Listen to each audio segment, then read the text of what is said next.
2025 is already shaping up to be one of the best years for horror. From long-awaited sequels to brand-new nightmares, these 8 films prove the genre is anything but dead. And while there's still more to come later this year, let's count down the best horror movies so far, the ones you really shouldn't miss. Hal and his twin brother Bill grew up surrounded by strange deaths. Their nanny lost her head in a kitchen accident. Then their mother died soon after from an aneurysm. The one thing connecting it all? A creepy toy monkey that beats a drum before someone dies.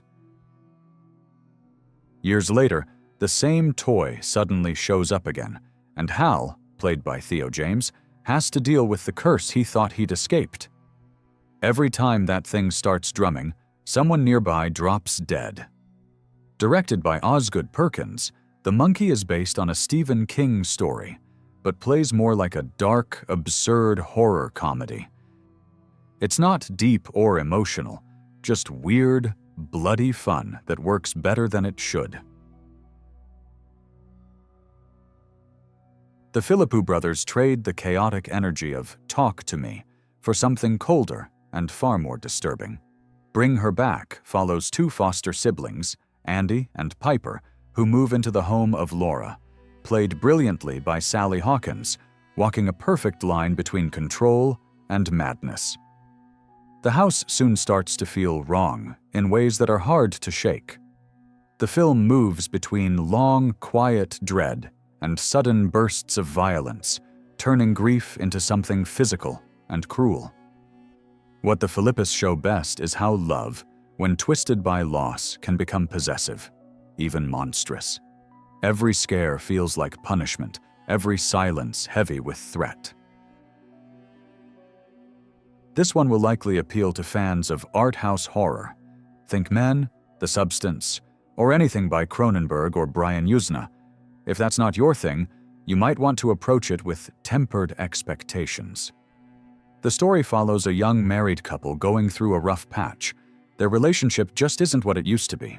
But after they spend a single night in a strange cave, everything changes. Suddenly, they can't seem to stay apart, and not in a healthy way.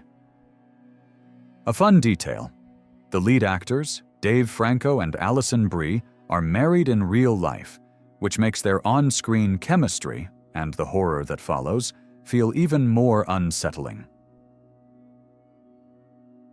Set around Valentine's Day, Hard Eyes is a bloody good slasher that works just as well for Halloween season. In a small town, a masked killer has made it a twisted tradition to target couples every Valentine's Day, turning the holiday of love into a day of fear.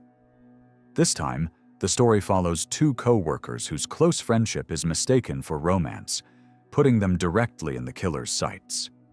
What follows is a sharp mix of dark comedy and brutal suspense. As the city drowns in hearts and confetti, romance becomes a deadly game. The film is stylish, fast, and self-aware, perfect for a casual horror night with friends. And here's a bonus.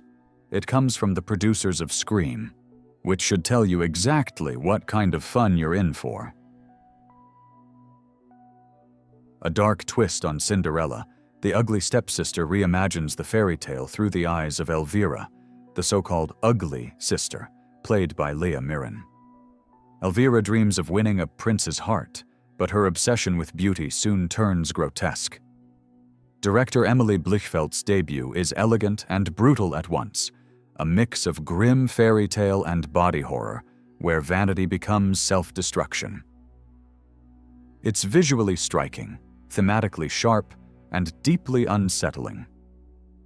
And while Disney keeps churning out safe, polished remakes of its classics, The Ugly Stepsister reminds us how much more exciting real creativity can be.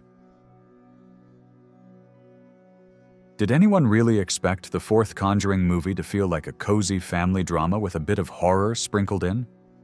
Probably not. But it somehow works, and it's still worth a watch. Set in 1986, Last Rites follows the Smurl family, whose quiet Pennsylvania home turns into a nightmare after their daughter receives an old mirror as a gift. Soon the ceilings collapse, blood appears where it shouldn't, and strange figures start showing up in reflections. Of course, getting rid of the mirror isn't that simple.